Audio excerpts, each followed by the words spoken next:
Selamat datang di channel Sobat Kristus. Saya harap penonton saya dalam keadaan baik selalu dalam lindungan Tuhan Yesus kita. Sebelum menonton video, saya membutuhkan kalian untuk like, subscribe, komen, dan masukan demi pengembangan channel ini ke depan. Terima kasih. Langsung kita mulai. Kita akan berbicara mengenai fakta Alkitab tentang sejarah bait suci Israel. Kita akan membahas beberapa poin-poinnya antara lain: yang pertama, pengertian bait suci; yang kedua, tempat suci pertama orang Israel adalah kemah suci; yang ketiga, ide untuk membangun bait suci; yang keempat, pembangunan bait suci; dan yang kelima, penghancuran bait suci. Yuk, langsung kita mulai membahasnya. Poin pertama, pengertian bait suci. Menurut dari Kamus Besar Bahasa Indonesia, bait suci adalah sebutan untuk pusat peribadatan bangsa Israel dan orang Yahudi di Yerusalem pada zaman kuno yang terletak di Bukit Suci. Yang kedua, kemah suci.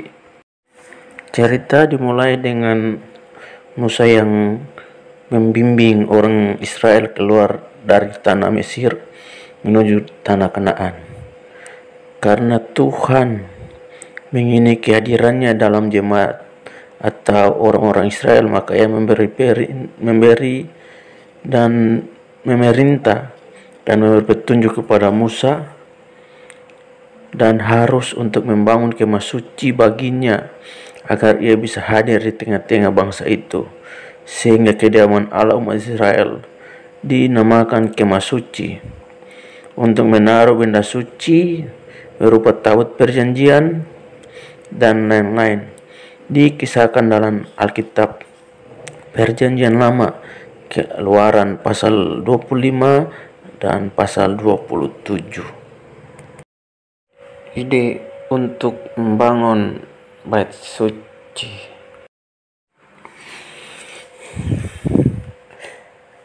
Ketika Daud menjadi raja Israel menggantikan Raja Saul, Tuhan membuat ia menjadi raja sangat besar dan hebat pada waktu itu. Dan ia menjadi tergerak hati untuk membangun bait suci Allah, karena ia mengatakan tabut perjanjian Allah di mana Allah bersemayam belum ada tempat atau gedung untuk meletakkannya. Tetapi melalui Nabi Nathan, Tuhan sampaikan kepada Daud bahwa yang akan membangun rumah Tuhan adalah keturunan Daud selanjutnya. Jadi Daud juga terlibat dalam persiapan pembangunan bait suci dengan pengumpulan bahan-bahan bangunan.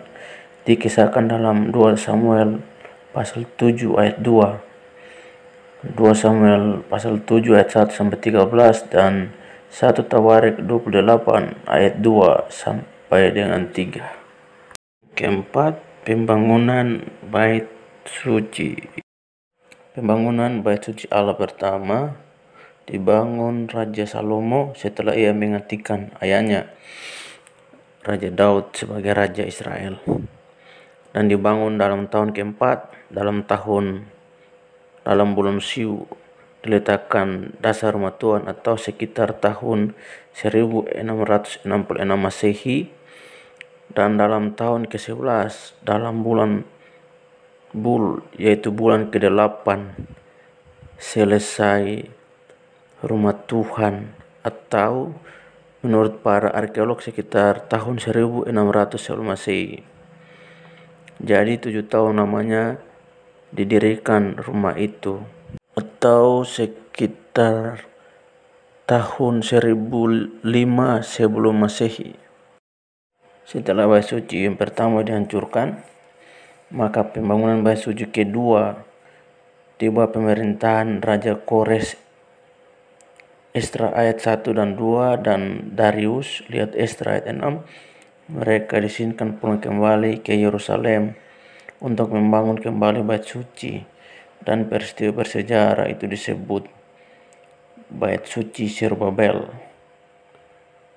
Sumber dari Wikipedia, konstruksi Bait Allah dibangun sekitar 586 sebelum Masehi.